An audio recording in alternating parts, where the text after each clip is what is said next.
শালা শালা আজকাল মাঝে ভাঙ গেলাম লাগতেই মানুষ চারো আমি কি করছি? আপনি কি করছেন আপনার মনে নাই? আরেকবার গৌর নদী বিবাহ করতে গেছি, সেখানে আপনি মাইয়ে থুইয়া মাইয়ের মায়ের দিকে আপনি নজর দিয়েছেন। সম্পর্কের বিষয়টা গুরুত্বের সাথে দেখকেই আগাইতে হইবে, কিন্তু এখন আব্বা, রাজা ভাই যে একসের খারাপ ব্যবহার করে, বিষয়টা কি আপনি খেয়াল করছেন? খারাপ ব্যবহার করতে তো সমস্যা কি? এ বেটা তুই রাজার হালি বিয়ে করার পরে রাজা তোর হইতেস কি যাইয়া বাইরে হয়ে গেলে তোর সমান অধিকার হয়ে যাবে না? তোর হৌরের অর্ধেক সম্পত্তি তোরও যেমন অধিকার, রাজারও হেরম অধিকার। ঠিক আছে, রাজা দেখাল তোর এক কথা তুই কম তিন কথা।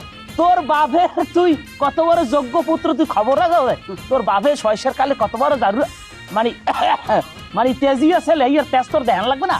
না, বিষয়টা আব্বা আমিও ভাবিয়ে রাখছি, রাজা ভাই যদি আমার সাথে খারাপ ব্যবহার করে ফাটদার আমিও করিয়ে দেবো।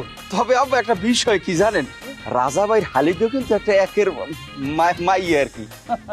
বেটা রাজার হাউরি জন্মে সুন্দর আছে, যেরম হাউরি এইরম মাইয়া মাইজি জন্মে সুন্দর। আবার এই ফাউরম্বার কথাবার্তা আপনি আর বলবেন শোন, আপনি আরেকবার কার বোঝাইছেন সেটা কি ভুলে গেছেন? আপনার কারণে আমার বিবাহ হয় নাই। শালা শালা আজকাল মাঝে ভাঙ গেলাম লাগতেই মানুষ চারো আমি কি করছি?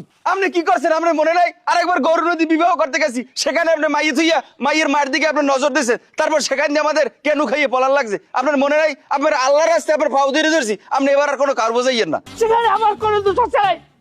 তারা খালি আমার বিরুদ্ধে অন্যায় করে খান্ত হয় নাই, আমার বিরুদ্ধে ষড়যন্ত্র করতে তাদের চরিত্র ভালো না দেখিয়া তারা আমার সেখান থেকে লড়াইছে, সেখানে আমার কোন দোষ আছে? আমি নির্দোষ। আবার ঠিক আছে, এখানেও জানি আমার কোনো দোষটা থাকে। শোনেন আব্বা, এই মাইয়ে কিন্তু আমার পছন্দ হয়েছে, আমার খালি মাইয়ে কইলে হইবে, আর কিছু লাগবে না আমার। মাইয়া চেহারা দেখতে তোমার বিয়ে রামু, ও চেহারা মেহারা দিয়ে বিয়ে হইবে না, সম্পদ দিয়ে বিয়ে হইবে। ঠিক আছে আব্বা, সেটা তো আমিও ভাবিয়ে রাখছি, বিবাহ করলে কি আমার শ্বশুরের সম্পত্তি আমি কি ছাড়িয়ে দেবো নাকি? সেটার ভাগটাকে বুঝতে নেবো না বলেন আব্বা? হ্যাঁ, একজনের মাথায় থাকে এনে বাবু কথা আছে।